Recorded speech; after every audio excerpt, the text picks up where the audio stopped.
pessoal, tudo bem? Eu sou Fernanda, sou radiologista da Mobilivete. Essa é a Lia, está aqui comigo. Eu e a Lia realizamos, fazemos os laudos de teleradiologia que são encaminhados para nós. E a gente resolveu fazer uma série de vídeos para explicar para vocês o posicionamento radiográfico das regiões mais comumente radiografadas.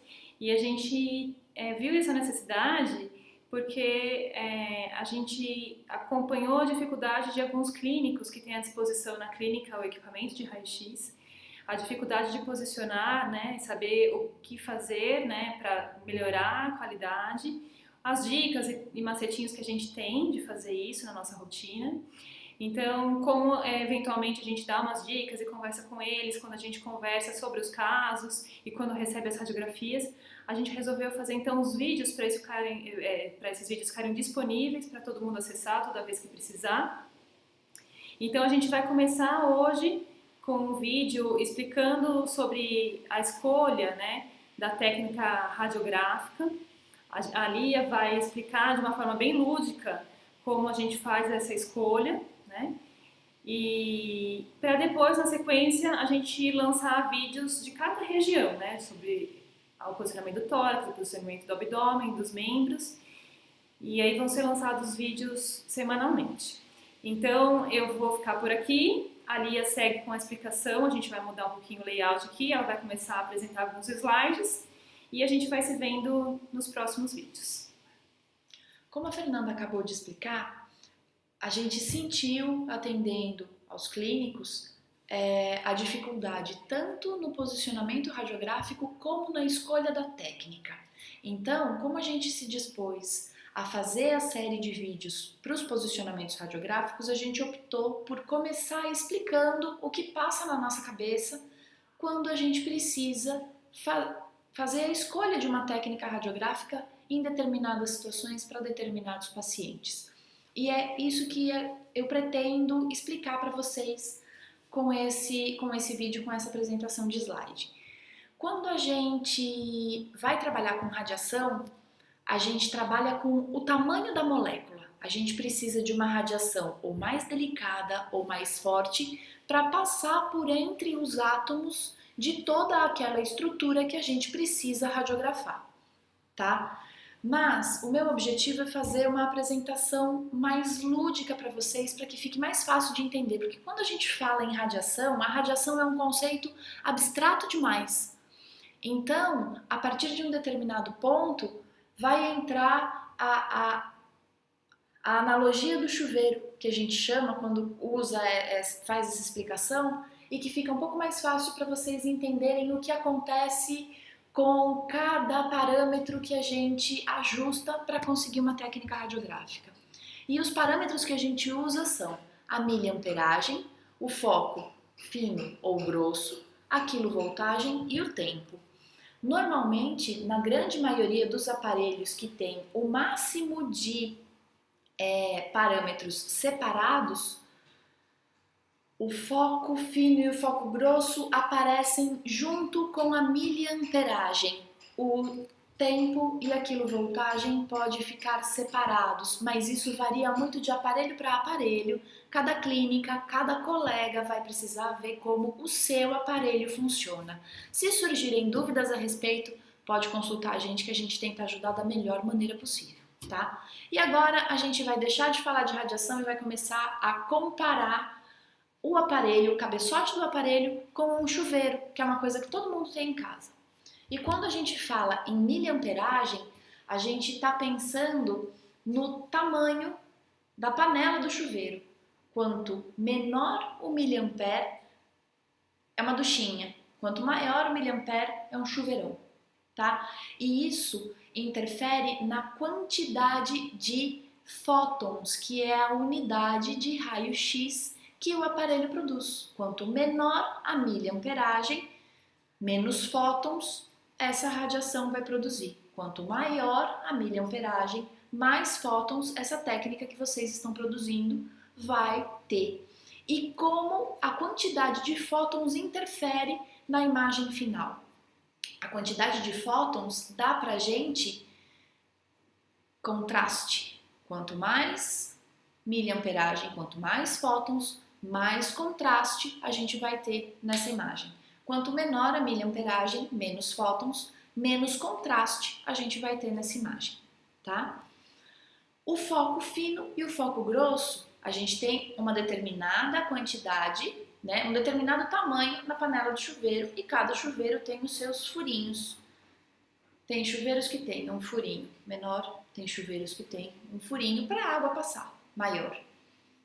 Pensando em radiação, isso é o foco fino e o foco grosso. Quando a gente está falando em foco fino, o fóton é mais delicado, ele é mais fininho. Quando a gente fala em foco grosso, o fóton em si, ele é maior. Então a gente vai pensar em um foco fino quando a gente tem que atravessar estruturas, entre aspas, muito rígidas. Osso, por exemplo, com pouco tecido mole em volta. Foco grosso, a gente vai pensar em utilizar quando a gente tem uma quantidade maior de tecido mole envolvida. Abdômen, por exemplo, coxal, por exemplo, que é osso que a gente quer radiografar sim, mas que tem toda a estrutura muscular na grande maioria das vezes, e em alguns pacientes, além da muscular, tem uma deposição de gordura importante na região. A gente trabalha com foco grosso e ele, junto com a miliamperagem, também ajuda a definir contraste na imagem final. O parâmetro seguinte é a quilovoltagem. A quilovoltagem, ela dá, entre aspas, força para a técnica que a gente está escolhendo. Então, pensando no chuveiro, quando eu estou trabalhando com uma quilovoltagem menor, eu tenho uma água com menos pressão caindo sobre o meu corpo. Quando eu estou trabalhando com uma quilovoltagem maior, eu tenho uma água com mais pressão batendo contra o meu corpo. E a quilovoltagem na imagem final confere mais ou menos contraste. Quanto menos quilovoltagem, menor é o contraste que você tem na imagem final. Quanto maior a quilovoltagem, maior o contraste que você vai ter na imagem final para o nosso exame radiográfico do paciente em questão. E o último parâmetro que a gente sempre precisa pensar na hora de produzir uma técnica radiográfica é o tempo. Como no chuveiro, quanto mais tempo, maior o tempo em que a água está escoando, quanto menos tempo, menor o tempo em que a água está escoando do chuveiro. Ou seja, ele ajuda a gente, por exemplo, num tórax, fazer uma avaliação radiográfica de um tórax ou de uma coluna ou de um abdômen de um paciente que tem dificuldade respiratória. Eu vou tentar usar o menor tempo possível e necessário, porque também não adianta eu querer usar o menor tempo que o aparelho me permite, porque pode ser que eu não consiga produzir uma boa radiação, porque o tempo junta todos os outros parâmetros que eu acabei de comentar e desprende a radiação do cabeçote do aparelho durante aquele intervalo de tempo. Se por um acaso você precisa, por necessidade, diminuir o tempo de exposição do paciente à radiação, algum parâmetro técnico você vai precisar aumentar. Então, todos esses parâmetros precisam ser equilibrados. Não adianta você pensar em usar muito ou pouco de um sem equilibrar com todos os outros, tá? Sei que dúvidas vão surgir e volto a dizer, a gente continua à disposição para ajudar da melhor maneira possível. E agora eu vou tentar exemplificar para vocês com números fictícios de miliamperagem, tempo, quilovoltagem e foco fino e foco grosso a respeito de exames fictícios também, só para que vocês tenham uma ideia do que a gente pensa quando tem um paciente real na frente. Como a gente não tem um paciente e um aparelho real na frente, os exemplos daqui para frente vão ser fictícios, tá? Por exemplo, eu nesse momento vou pensar em uma técnica radiográfica para um gato filhote. O gato que caiu do telhado, o gato que foi atropelado, o gato que o cachorro do vizinho mordeu, e a gente precisa de uma técnica radiográfica de tórax. Eu, particularmente, penso em usar o foco grosso, tá? E o filme radiográfico em cima da mesa, não na gaveta, para avaliar estruturas de até 10 centímetros de altura, 10 centímetros que a radiação vai precisar percorrer. Como eu estou pensando em um gatinho filhote, não vai ter 10 centímetros de altura, então nesse caso seria um exame que eu, a princípio, optaria por fazer com o filme em cima da mesa, com o gatinho em contato direto com a placa radiográfica ou com o cassete. Aí depende da técnica com a qual vocês trabalham. Pensaria em um foco fino, porque é um paciente delicado, eu tenho que atravessar uma estrutura que tem muito gás, então tem um número atômico médio baixo, entre aspas. Não, filhote normalmente não é obeso ainda, eles vão começar a ser obesos da adolescência para cima. Então eu vou pensar em usar um foco fino, uma miliamperagem de média para baixa e um KV baixo também, porque eu estou trabalhando com uma estrutura que tem muito ar. Se eu usar uma técnica muito alta, eu vou, entre aspas, torrar a imagem final e não é esse o objetivo, tá? Então, com números fictícios, eu trabalharia com 100 miliamperes no máximo, em torno de 35, 40 kVs, dependendo do paciente, e um tempo curto, porque provavelmente esse paciente vai ter dificuldade respiratória. Então não adianta eu colocar um tempo de exposição muito rápido, muito alto, grande, porque eu vou ter uma imagem tremida. Eu vou pegar o paciente durante o tempo que a radiação está sendo dispersa pelo aparelho, o paciente vai ter um movimento respiratório curto e a imagem vai ficar tremida. Então eu pensaria em um tempo de exposição de 0,2, 0,3 segundos no máximo, tempo de exposição curto, tá? Pensando, do lado contrário, pensando em um paciente que a gente precise radiografar um abdômen, mas que seja um paciente adulto de porte pequeno, para não passar os 10 centímetros, né, da altura, para que vocês tenham uma ideia básica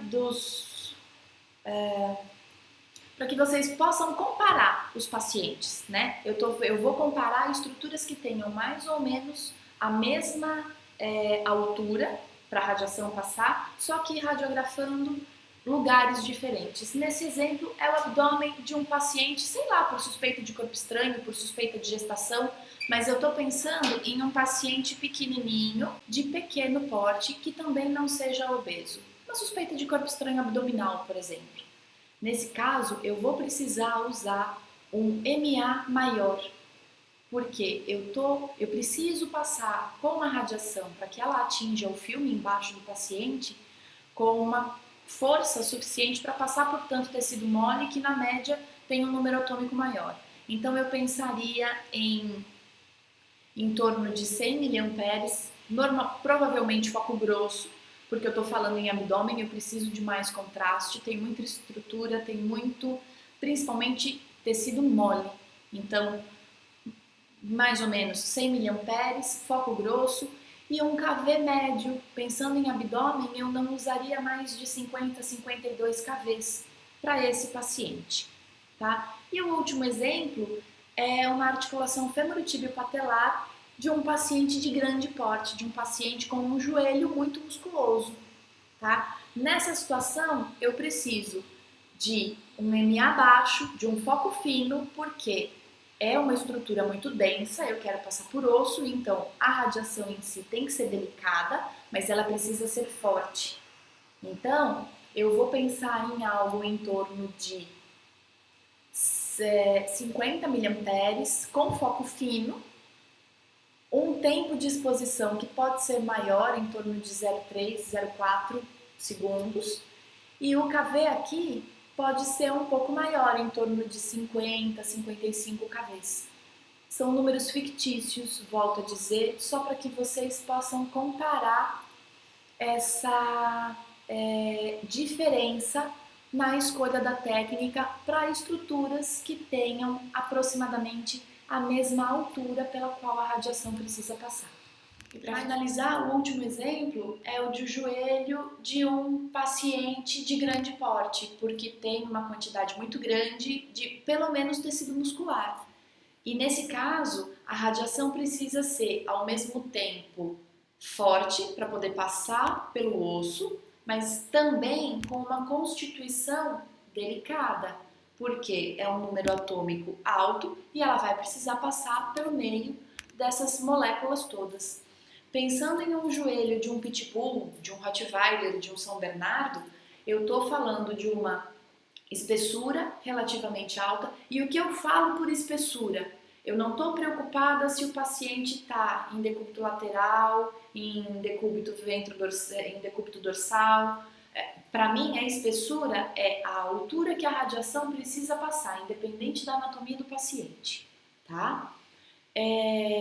Então, eu vou precisar passar por uma estrutura de, em média, 8, 10 centímetros e com uma constituição, como eu já comentei, mais forte, por ter bastante osso. Nesse caso, eu pensaria em usar algo em torno de 50 miliamperes com foco fino, um tempo de exposição que pode ser em torno de 0,5 segundos, com 50, 55 kVs, tá? Volto a dizer que as dúvidas de vocês vão começar a surgir porque esses exemplos, além de serem com números fictícios, também são feitos baseados em um aparelho que tenham todas as técnicas, todos os parâmetros separados. E se por um acaso tiver clínico que tenha aparelho que trabalhe com parâmetro conjugado, vão surgir mais dúvidas. Eu e a doutora Fernanda estamos à disposição para ajudá-los da melhor maneira possível, no que for possível, só entrar em contato. E eu agradeço a atenção de todos vocês por enquanto e até o próximo vídeo.